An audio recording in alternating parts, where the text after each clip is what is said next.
Try not to crash as we're doing the podcast. I'll try. Okay. If I do, then I do, and it's all your fault. Hey Alana, what's that smell? I don't know, it could be me. I've just been practicing dancing for Strictly with Mr. Keith, so I kind of stink. And you need to remember to put on deodorant. Yeah, I know, I always forget that. It's just not really part of my morning routine. I just can't be bothered sometimes. Well, you need to stink and remember. Say, that reminds me of a line from a poem. What's that poem in the higher English selection where she stinks and remembers? I think it's Havisham. Oh, of course, Havisham, yeah. Yeah, no, I think that could be one of my favourites of the bunch, actually. Who's Havisham? So, Havisham's a woman, she's from a Charles Dickens novel called Great Expectations, and she basically has a hatred of all men, because when All she men? was... That's a bit harsh. Yeah, no, all men, let's face it, who needs men? But basically, Men are awful. she's a woman she's still rocking around in her wedding dress for like decades and decades because she was jilted at the altar. So now she's got a real bee in her bonnet. So how old is she?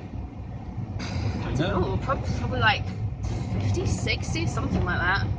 There's a bit of contradiction on the internet I've seen about Oh, really? this. Yeah. What's the chat? Well, there's old sort of like sterile Miss Havishams, but there's also young, sexy Miss Havishams. Oh, I yeah. mean young of in course. relative terms. I like the old haggard ones. Like that's what I feel like I want to aspire to when I'm older. I don't know, I think I've kind of got something for the Gillian Anderson in Oh, the really? wedding dress, yeah. Wow. The ropey hands. Your dream woman. Perhaps. So, let's see, the poem starts, beloved sweetheart bastard. Yeah. That's a bit harsh. Well, I don't know, because supposing you were at the altar waiting and you'd made yourself all pretty and stuff, and then a guy never showed up, or a girl, then you'd be like, oh, he's a bastard, no doubt. But she loves him. Yeah, but that's because, for the same reason that she's still wearing her wedding dress, it's because she's kind of harbouring this long-standing desire and love for him, but obviously that's intermingled with her hatred because he jilted her. So there's a sort of contrast there. Yeah, you could say that for sure. Oh, okay. What about the b sound? What's going on there? Well, if you think about it, it sounds like she's almost like she's so angry. It's almost like she's spitting out the words like "beloved bastard." Like it makes her sound like she's really. I know the saying it with feeling. venom. I know the feeling. Yeah. Okay, so I guess many a man has wronged you. the list is endless. Not a day since then I haven't wished him dead. Prayed for it. So hard I've dark green pebbles for eyes. Well, so she's got stones for her eyes. How does that work? How can she see? No, it's not stones for her eyes. It's the idea stones, cold, hard, lifeless object. So it's just a comparison. It's what you could call a metaphor. And being an English teacher, you should know that, Mr. Pollard. I'm sure I've heard of those once or twice. It may have come up. So it's like cold, hard, lifeless objects. And the reason why they're green is green, symbol of envy. She's envious of anybody who has managed to, have a happy relationship. Green with envy, yeah. Exactly. Like Kermit the Frog. Exactly. Excellent, okay. And it goes on, ropes on the back of my hands I could strangle with. Yeah, so that's this kind of continuation of her hatred, and she almost sort of fantasizes about, killing this guy for what he's done to her, so that she can inflict the same amount of pain on him that he's kind of inflicted on her. So she imagines the kind he left her for someone else on her wedding day. I believe so, yes. Yeah, so she should wants choke him out. Yeah, definitely. I would. And ropes that she could strangle with. What are the ropes on the back of her hands? I mean, I understand this is a metaphor, but what are we talking about here? Veins? I'm glad that you're getting the hang of this metaphor thing. I suspect that because she's old and not the Gillian Anderson style that you're so fond of. She could be. She could be in your dreams. That it's like, her veins are so prominent that they look like ropes. Ah, okay. And so this idea of ropes, that has some connotations, doesn't it? Does it? What are those connotations? Well, when I think of ropes, I think about being trapped or imprisoned. Is maybe Miss Havisham imprisoned by her situation here?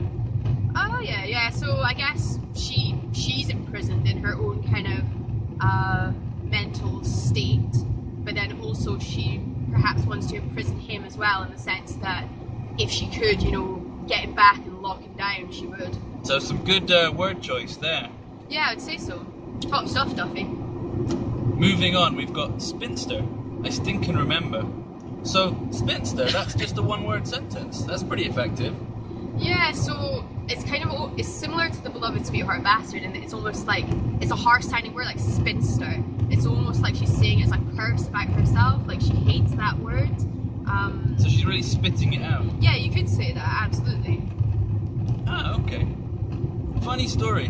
When I was doing this in class, a pupil told me that was sibilance. I had no idea what sibilance was. Maybe you could tell me. Yeah, so sibilance it's sort of like it's repeated S sound that you get. And the reason why sibilance is used is because the repeated S sound makes the sound of a snake. And obviously... What's that? Like a snake, like spinster, I stink, and so on. Yeah, no one likes snakes. Well, that's it, and it's partly, you associate it with evil because of, obviously, the book of Genesis, the snake, it's the devil, and the snakes go... Yeah. Well, I'm still very angry with all womankind for that one. What about I stink and remember? So it's the fact that she's literally not changed her clothes, so probably she stinks even more than I do right now. She's not changed her clothes for decades. Can't imagine. That's terrible. Whole days in bed cawing no at the wall. Yeah, so she's kind of, she's just gone totally nuts. No, I've read that wrong. I've read that wrong. Whole days in bed cawing no at the wall. It's such a deep, manly voice as well. Are you sure it's not more like, no, he's left? Yeah, probably closer to that. But like if you think about like cawing, like a God, no. Like, oh yeah, cawing like a bird, Yeah. Yeah, I've got it. But I'm really getting the onomatopoeia there. Yeah, it's definitely present. It's really helping me to imagine her in her bed shouting at the wall. It's visceral, one could say. Visceral. And would you care to give us the definition of the word visceral? Like, it gets you in your core. Like really real. Yeah. Okay. The dress yellowing. Ooh, another colour. Yeah, so again, kind of color symbolizing stuff, like yellow, it could symbolize sunlight and so on, but in this case, that kind of putrid off-white yellow is a symbol of kind of sickness and decay. And if you think about Havisham, who has been stinking for years in this wedding dress, and growing older, she is, decaying. Like an old newspaper? Yeah, exactly. Ah, okay. Trembling. But smellier. Like an old stinky and more newspaper. bitter. More bitter. Okay, like an old newspaper wrapped around fish and chips. Yeah. Okay. Just need to deal with this junction. There we go, like a boss. You haven't noticed, we're actually driving home at the moment. And Miss Petrie's in danger of crashing at any moment. If we do crash, you'll hear about it. So we've got trembling if I open the wardrobe. Yeah, so that's the kind of idea that, she's physically frail but also mentally unstable, so she's physically trembling at the thought of herself and at, the sight of herself, as well as being physically weak. Now I've had pupils think that the dress is trembling here when she opens the wardrobe, but that's not the case. It's very important to imagine her in the mirror here, okay? Some real clear imagery here, really showing how upset she is. Goes on. The slewed mirror, full length, her, myself, who did this? Now, that's a bit mixed up, is it not? It's like Yoda would speak. Yeah, but I think that's kind of the point that Duffy is trying to convey again, is that this woman is so kind of confused, her thoughts are so addled, that she can't string, a clearly meaningful sentence together. So it's kind of disjointed in that way. So we could say jumbled up sentences is a poetic technique she uses. Yeah, or like a confused sentence structure or something like that. Okay, excellent. So that'd be a sentence structure and a poetic technique. Yeah, definitely. Two for wow, one. Excellent. And I also noticed that the line goes on, who did this? Then it just cuts off till the next verse. Yeah, so that's a technique called enjambment. I like to say enjambment, because then you know how to spell it. I call it enjambment. Enjambment, okay, that's different. But yeah, so it's, I I guess it's kind of, so what is it? Who did this break? Then to me. So that really makes us focus on the to me? Yeah, but then it's also the idea that she doesn't realise, like she doesn't know who's to blame anymore. She's almost lost track of where this whole thing started. And then it emphasises the to me as if maybe she's kind of done it to herself by harbouring these feelings for so long, when actually she should have just, gotten over it, found some other man. Although I understand back then it was quite hard if you were branded a spinster. Wow. I do find her quite a sympathetic character. Wow, good for you. I'm glad that you feel that way. Anyway, we've then got Puce curses that are sounds, not words. Yeah, so this is kind of a slightly more confusing bit, but it's almost like she's so confused that she's got a kind of synesthesia where she's confusing like colours and sounds and so swearing with synesthesia, sounds. that's when people get their senses mixed up? Yeah, so like, for example, I know that some people, like I've got a friend who, when somebody mentions a number, she'll picture a colour. Oh, okay. So it's kind of, I don't know, I guess it's displacing one sense for another. So it's like she's just losing her grip on reality? Yeah, exactly. Ah, okay. And the colour puce, what colour is that? So not a kind of a fusty pink kind of colour. I think I read up on this, and it's puce is the French word for flea, and when the French would squash fleas on their beds, as they did, when the flea's bitten them and then they squash it, and a little bit of blood comes out and stains the white bed sheets. Okay, so it is that kind of like greyish, pinky, kind of reddy colour. Yeah, and we've got this idea of of this sort of like the blood that's taken from her, like her life being stolen from her. Yeah. These connotations with the flea. Some nights better, the lost body over me. Whoa. Okay, so yeah, so this is where the poem becomes something else, she's kind of saying that some nights like she's less confused and she imagines him there with her in the bedroom. You don't mean? Yes, And we teach this? Yeah, apparently so. Well, they definitely should remove this poem from the SQA choices. Don't worry, Mr. Pollard, that's going to be coming to us not next year but the year after, so thank goodness for that. Yeah. The young minds will not be sullied any longer. I can't stand these fornicators. So, the lost body over me. I noticed she's saying body, like is that a dead body? Yeah, and that's where it takes a really dark turn. I mean, and then she continues, my fluent tongue in its mouth, in its ear, its? Yeah, it's a man. Surely it's it. Oh, I see. So basically, she's not going to give him enough respect to call him his. Yeah, exactly. And why would she? Well, Isn't yeah, it? he does sound like an utter bastard. A beloved sweetheart bastard. Hey, what about this fluent tongue? So I'm sure you can all imagine that, the word fluent has connotations of, the idea that she is adept with her tongue.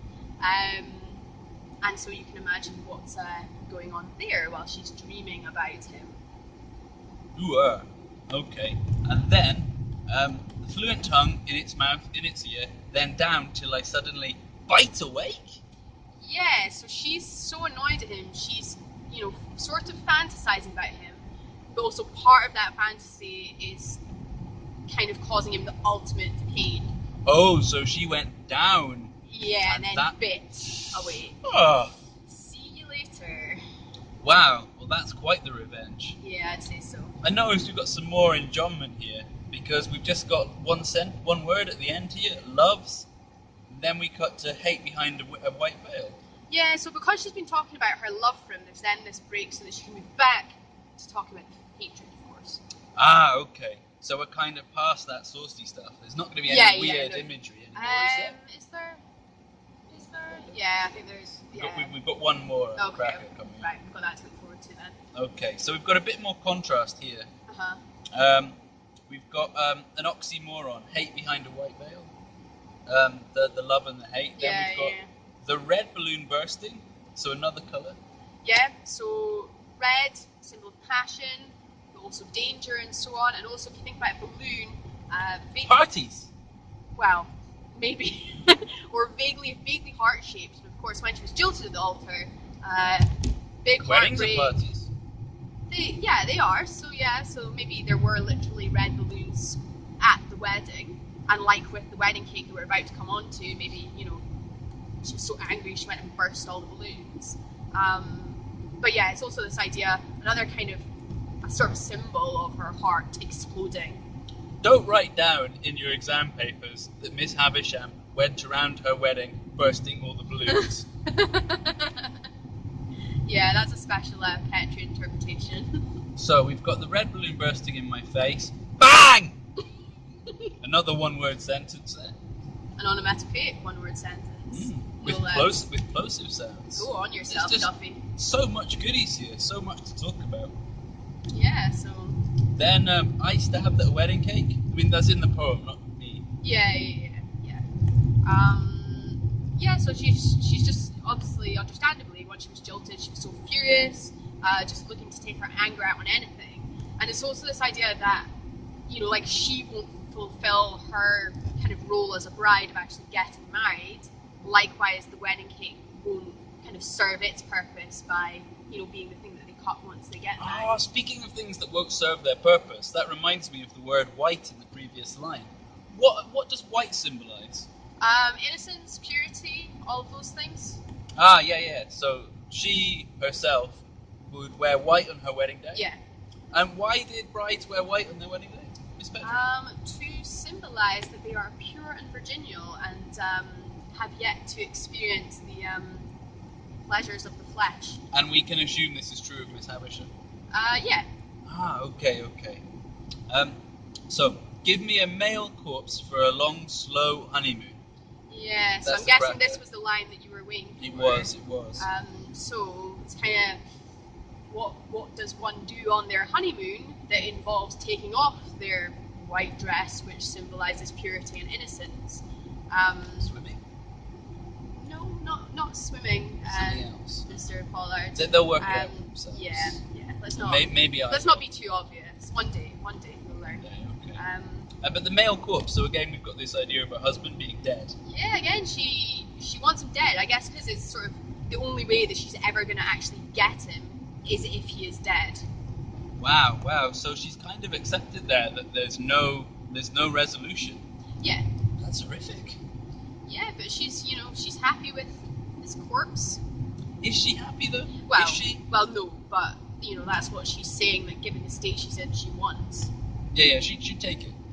Yeah. And finally, don't think it's only the heart that breaks. Did I have the right number of burrs there? We've got three burrs then. No, I think you had one extra. Breaks. Breaks. Breaks. So yeah, it's like heart beating, but also her kind of breaking down, like she can't get the words out. She's so upset and overwhelmed by the situation. So, in what way is that a fitting conclusion to the poem? Well, I'd say because it shows her final kind of mental collapse.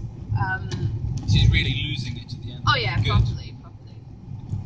So, just looking at the poem as a whole, we've got. Do we have any rhymes? We don't have any rhymes here. No, not really. I mean, there's a regular structure because it's 4 verses, each with 4 lines. It looks very neat. It looks really nice. So Yeah, look at these verses. Yeah. But we've got there's no the syllables they don't match up in the lines, do they? No. And we don't have rhymes. We've got some half rhymes. Yeah. We've got lots of enjambment. Mm-hmm. So all in all, this creates a poem that looks nice and neat, but when you read it, it's a mess. Yeah. And I guess that's kind of what Duffy and also Charles Dickens were trying to show about Havisham, is that maybe on the outside, if you took one glance at her, woman in a dress, nice. But then if you looked a little bit deeper, then you can see that actually, she stinks, she's bitter, she's twisted. So the formula of the poem represents her fragmented psyche. Yeah, definitely. That's deep. It is deep. It is very well thought through. So we've kind of touched on love and hate there. Yeah. As themes. What other themes have we got there? That men are terrible people and deserve to be hurt. Men are awful. We've got loss. Yeah. Loss of her husband. She's never recovered from that. Yeah, kind of also if you're thinking about that final question, like a first person perspective or a personal experience, or there was a question a couple of years ago about the link between the past and the present, and obviously that's a really clear link between the past and the present because of the fact that she's stuck in the past in the present. And she's reminiscing about the actual wedding. Yeah, exactly. Ah, I see, okay. Well, I think that about covers everything. Yeah, I think so. I mean, I can't think of anything else. Okay, excellent.